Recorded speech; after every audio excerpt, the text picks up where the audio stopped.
একটি ভালো দিনের আশায় অনেকগুলো দুঃখের দিনের সাথে যুদ্ধ করতে হয়।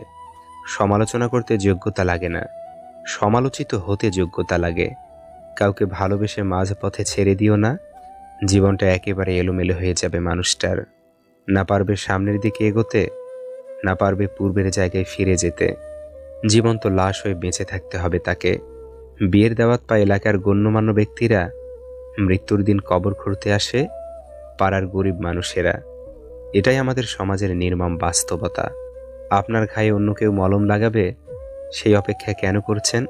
নিজের কষ্ট নিজেকেই দূর করার চেষ্টা করুন। জানেন তো, আজকাল মানুষ কাটা ঘায়ে মলম নয়, লবণ বেশি দেয়। কারো মুখে নিজের প্রশংসা শুনে সঙ্গে সঙ্গে নাচতে যাবেন না। মনে রাখবেন, প্রশংসা নামক পুলের নিচে মতলব নামক নদী বয়ে গেছে। পৃথিবীর কোথাও কেউ ভালো নেই। প্রতিটি মানুষ কোনো না কোনো দিক থেকে শূন্যতা নিয়ে বেঁচে আছে।